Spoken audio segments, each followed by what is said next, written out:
It's rare these days to hear that Democrats and Republicans in Congress have found common ground on just about anything. But this week there was bipartisan agreement on a bill to make major changes to the criminal justice system, especially for nonviolent drug offenders. This bill has been years in the making. The Senate Judiciary Committee overwhelmingly approved it. But on the eve of the committee's vote, Attorney General Jeff Sessions made it quite clear he does not support this bill. That has triggered an ugly war of words, and the fate of this bill is now very uncertain. Joining me now with more is NPR's Justice correspondent Carrie Johnson. Carrie, let's talk about what's in the bill. What's working its way through committee? What did they agree on? Three main elements of this bill. One is to put more power, more discretion in the hands of individual judges to determine a sentence based on the individual in front of them. Second, this idea that some of the drug laws were much more punishing in the past than they are now. And so there's a valve in this bill that would give about 3,000 people the ability to petition a judge for a reduced sentence, getting them out of prison earlier.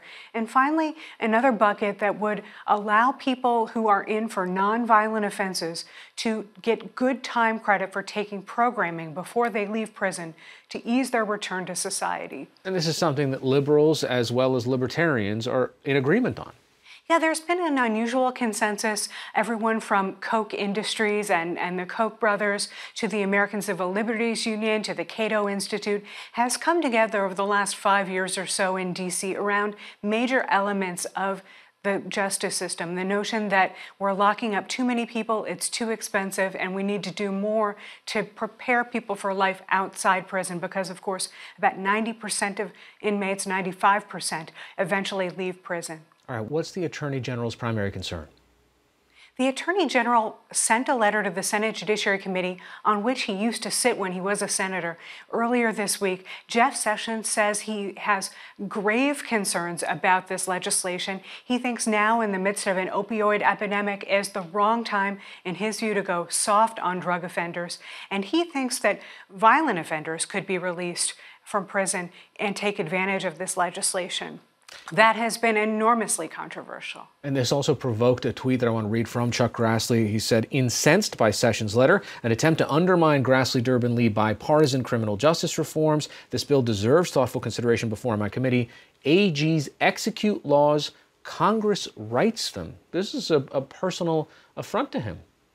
It was remarkable, Hari. Chuck Grassley said at the hearing that he considered Jeff Sessions a friend. He actually worked very hard to get Jeff Sessions confirmed as Attorney General. And Grassley said last year when the president wanted to fire Jeff Sessions over his recusal from the Russia investigation, Grassley stuck his neck out for Jeff Sessions, and this was no way to treat a friend. In fact, earlier today, I checked in with Grassley's office. Grassley is still angry at Jeff Sessions. He said Jeff Sessions promised to help him with this bill. He's gone back on his word, and he needs to do better. All right, Carrie Johnson of NPR, thanks so much for joining us. My pleasure.